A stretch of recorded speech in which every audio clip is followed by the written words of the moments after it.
You strive to set that culture where if I can be that person, if I can be highly collaborative, if I can be an impactful leader, it's setting me up to get the best people that want to work on my initiatives. I mean, there's the ROI for me, there's the ROI for the firm.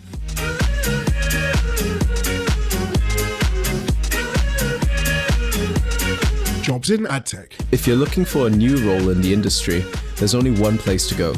Free job listing for all recruiters and talent acquisition managers until September.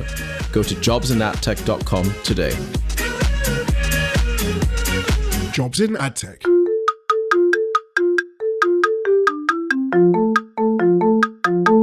Hello and welcome to the Shiny New Object podcast. My name is Tom Ollerton. I'm the founder of the creative effectiveness AdTech platform known as Automated Creative. But today I'm doing a podcast with Jennifer Tanner, who is marketing director at Accenture. So Jennifer, for anyone who doesn't know who you are and what you do, can you give us a bit of background? Hi, thanks so much for having me. Lovely to chat with you today. I am Jen Tanner, marketing director at Accenture, where I've spent the last 16 years of my career.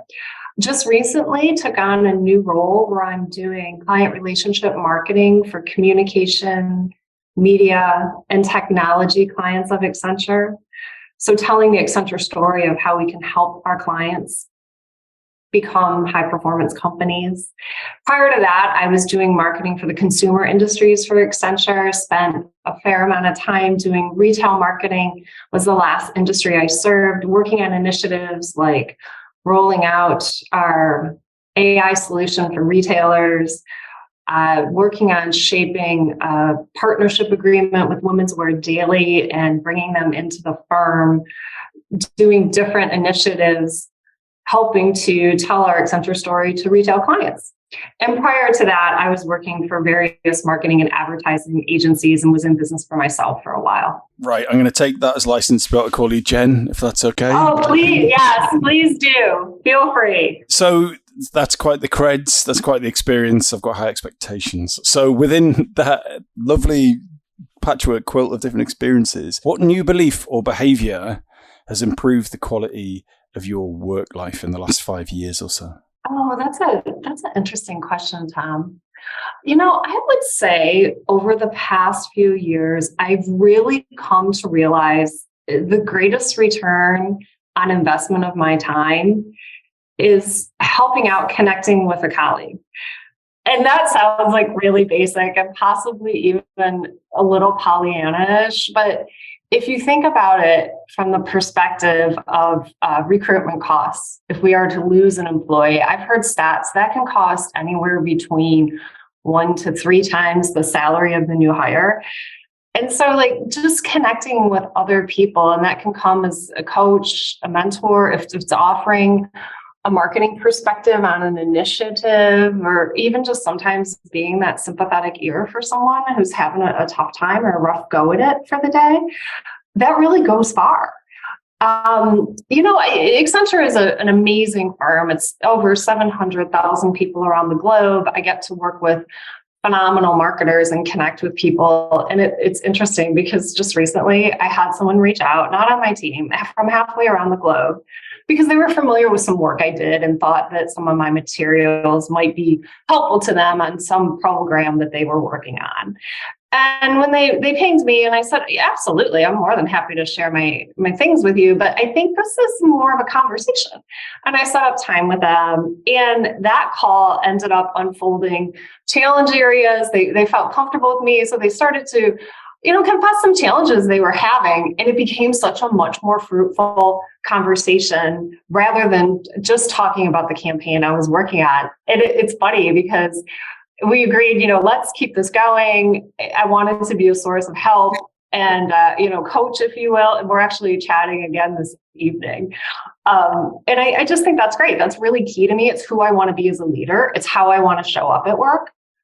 And it's funny because on the flip side of that, years ago, one of my friends who's incredibly successful, she went to her managing director because she was getting a bit burnt out at the role she was in. She was doing it for a number of years. She was ready for a change, and she had an idea of where she wanted to go within the organization. Unfortunately, the advice she was given at that time was you're best off staying where you're at. That's where you've carved out your identity. That's where you should stay. And the irony is, and you could probably guess where I'm going, she got a cold call by a recruiter that very day. And within a few weeks, she was gone. And she was doing the type of work that she wanted to do. Now, I know the managing director she went to, and he could have been having just a bad day, wrong time. He could have been overwhelmed, a lot going on. But even just to handle something like that, if I was in that position, I would say, this is a really important conversation. I can't give it the focus and attention it deserves right now. Reach out to my EA and put some time, next week or even in 2 weeks' time, however long you need. But I just think you've got to remember, at the end of the day, we're dealing with human beings. And they need to get the attention and the focus when they need it in that moment, it within reason in that moment, I say. I wouldn't even say it goes beyond recruiting and retention. There was an article that was making the rounds. I don't know if the algorithm served it up to you, but it was asking, do you have a best friend at work? And they were talking about the value of having a best friend, having that person that you can reach out to. And it's funny because it seems to have been making an impact, because I even saw it come up on a recent employee satisfaction survey that I was filling out. So it's beyond, if you strive to set that culture where if I can be that person, if I can be highly collaborative, if I can be an impactful leader, foster that trust so that I can also hold people accountable, have the difficult conversations when you need to. It helps the organization as a whole. Not to mention, if that's my reputation, it's setting me up to get the best people that want to work on my initiatives, people that know I'm going to protect them, make sure that their good work is showcased. I mean, there's the ROI for me, there's the ROI for the firm.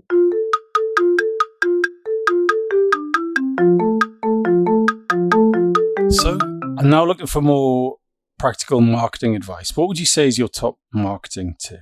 Ooh, my top marketing tip. I would say don't be afraid to try, test, learn, move swiftly. I work in a B2B environment, and marketing campaigns, they'll go up to the C-level of Fortune 500 companies. Stakes are really high. Couple that with the fact, going back to this enormous firm that I work for, it's by nature, we're going to be matrixed. So there's a lot of different avenues and pathways you have to take to get something out off the ground. But you can't let that stop you from innovating, moving fast. Otherwise, you're going to miss that window of opportunity for creativity. I actually have an example. Thinking back to the day that Amazon announced they were going to purchase Whole Foods. Well, this was ironically when I was working in the retail sector for Accenture, and I had been working on a campaign for a couple of months. We were going after grocery, we were going after quick service restaurants. That was the audience the campaign was going to address. And then the day that the announcement came out, although it was 2 weeks early, I thought, we have to go live today. I have to take this live. This is just too much of an opportunity. And we were able to turn it really quickly on a dime. We redid the social media campaign aspects so that we could address what was happening in the marketplace, talking about mergers and acquisitions, talking about a time of disruption for grocery, and got it out and got into phenomenal metrics. And had we not been prepared to move fast, make those changes, rally the efforts of the team on a dime, we probably wouldn't have seen the launch metrics that we did, quite frankly.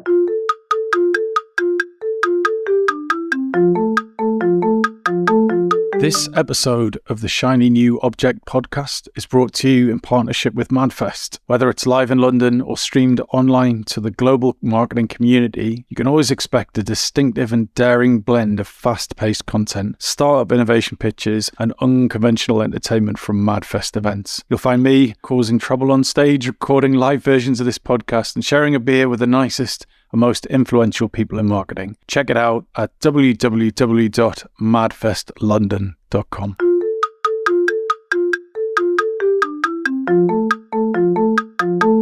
So we are at the halfway stage now, and we're going to talk about your shiny new object, which is the marketing strategy brief, which doesn't seem like a shiny new object to me. So I'm really curious to know why you've chosen this as your shiny new object, and just help the audience explain specifically what it is. Yeah, I really went classic here, didn't I? I mean, I'm sure you thought I was going to say something like ChatGPT, Bard, generative AI, with all these technological advancements that we're facing right now. But all jokes aside, I love a creative strategy brief. I love working on them. I love setting the team up that's going to do the executing and partnering with me for success. And of course, we're all incredibly excited about the possibilities of generative AI and how they can impact marketing is really significant. We're all experimenting, we're piloting, we're looking at various use cases, having important conversations about intellectual property, biases in algorithms and things of that nature. But generative AI technology, I think you need to think of it as a co-pilot, not autopilot, and a strong strategy brief is going to help you do that. So think about it this way. Marketing in the business-to-business space, it's ultimately used to solve business problems or capitalize on business opportunities. The strategy brief helps frame that up successfully, and it's going to keep you very honest about your purpose, your strategy, and ROI. The other reason a brief is so critical, a really strong brief, is if you're faced in a period of economic contraction or economic instability, like we're going through right now to some extent, a lot of times in different companies, a marketing budget may come under threat. That can sometimes be the first thing that companies will cut. So it's really critical to be laser focused on how your initiative is going to help make money. How is it going to be successful? How do you plan to get there? What metrics are you using to gauge success? What is good going to look like? And it helps you tell that story to get the funding, get the executive sponsorship that you need, get your program out there. And it just goes back to the brief. To me, it's just so critical. And it also helps. It can be a handy tool. Sometimes opinions will creep in when you're doing creative execution, be it for marketing, B2B, B2C, and going back to the brief, being able to have like a very strategic conversation can help take that off the table. It's funny talking about generative AI. There's a recent ad campaign that crossed my radar through the trade publications. And what it was it was this ad campaign, and it used AI-generated images of aging farm animals. And the company that these images were used for, the company that was being advertised, they sell animal-free milk, burger products, food-type products like that. But what was really interesting is the way this company operates is they use AI to tap into databases of thousands of plants and plant-based ingredients. And that's how they come up with their products, their recipes. And so their use of generative AI created these really compelling, beautiful images of aging farm animals, telling the story, just reminding people if you make a plant-based choice, it helps lives that are sometimes cut short from a farming perspective. So here it was this really strategic intent to use AI-generated images. It was core to the company's overall strategy, core to their identity. It was incredibly thought-provoking and very strategically sound, rather than being a gimmick or just being a one-off. And it was one of the early ads that was out in the market using generative AI technology. So as I mentioned, it crossed my radar through trade publications. It got picked up, it got a lot of coverage. And in that coverage, they did talk about how their ROI was maximized because it was a tremendous cost savings. But again, like going back to that example, you can see this was really about a lot more of a strategic choice than just going after the shiny object and trying something new. So that like these are the things that are top of mind when I talk about, because, look, I think there's not a marketer alive that they're trying to get something off the ground and they don't say like, oh God, but I got to fill out a brief first. Whenever you hear language, fill out a brief versus writing or creating, it's kind of a red flag to yourself. You better sit down and check your strategy, make sure that it's sound, make sure that you have the right business inputs. Again, that B2B consultancy environment, we're at times selling complicated things. So you want to make sure that you're using the brief so that you're really getting to the heart of your audience, the heart of what you're setting out to do.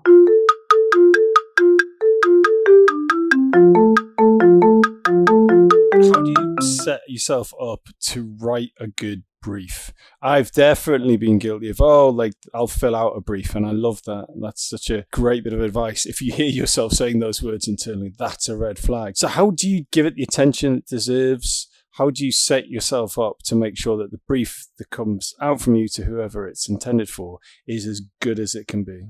Tom, that's such a good question. I mean, the first thing I would ask if you're feeling that way is, first of all, is your brief serving you well? Is it asking the right questions? It's not a static thing. I mean, if you're changing it with every project, then it might be a little bit of the tail wagging the dog. But for example, like a brief can be a great way of infusing company values into your work. We've all been in different places where you might see it's like, oh, well, we've got this mission statement, we've got what we stand for and what our purpose is, but it resides more on a plaque on the wall than actually in the day-to-day.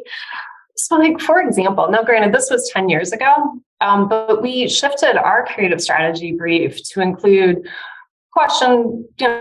two questions around how inclusion and diversity themes might be captured in the creative and in our storyline. And it's a subtle shift, but it kind of set us up so that we stopped looking at I&D as a separate stream, the separate program and thing that we would roll out, and infused it across. And like, here's just a really simple but tangible example. So we were casting for a video we were producing. Someone was going to play the role of a CEO in a company. And then the agency said, okay, well, we'll get headshots and bios from middle-aged men for us to cast. And we said, wait a minute, well, why not a woman? So it brings that, like, we all have unconscious biases, but it brings admitting the first step, right? That's how we're going to address them. And having those types of questions in a brief helps bring it top of mind. And then also you were saying, if you got in that mindset of, I've got to fill out the brief, like the first thing I would ask you is, do you really believe in what you're doing? Do you really think it's going to move the needle or make change? Is it a tactic that somebody gave you that's looking for a strategy versus that something's really, homegrown, coming from a strategic intent? And I would go upstream and really look at going back to that statement about it. Marketing is a tool to solve a business problem. So what's the problem that we're trying to solve? And then sometimes, if it's a very high level overarching problem, well, what are the nuances? What pieces can we snap off? What's unique about the audience? What's going on in the market that we're trying to capitalize on?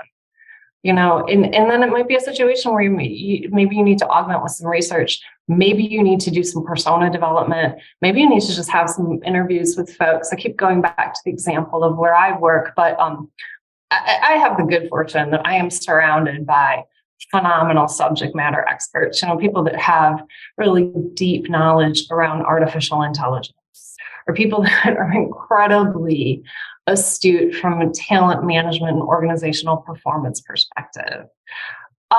People enjoy being an expert. They'll give you 15 minutes to hop on the phone, bounce some questions off of them.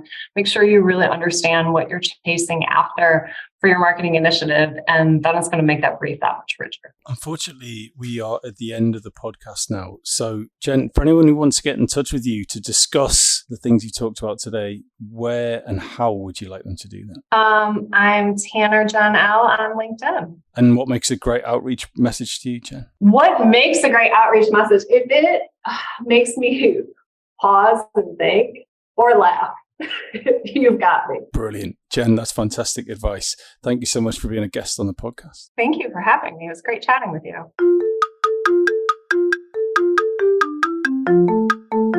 Hi. Just before you go, I'd really appreciate it if you could take the time to write a review of the Shiny New Object podcast on Apple Podcasts or iTunes, whatever it's called these days, or whichever podcast provider you use. We're an indie podcast, so it would go a long way for us if you could just share the word and give us a bit of a support on those channels. That'd just be fantastic. If you haven't got time, that's also cool. And yeah, if you could tell your colleagues about the podcast, and also, if possible, don't forget to subscribe. And I'd love to hear your feedback. If you'd like to speak on the podcast or be a guest, or you think I'm asking the wrong questions, anything, I'd be super interested to hear what you think. So please email me at tom@automatedcreative.net. That's TOM at, I'm not going to bother spelling it. Anyway, you'll work it out. Thanks so much.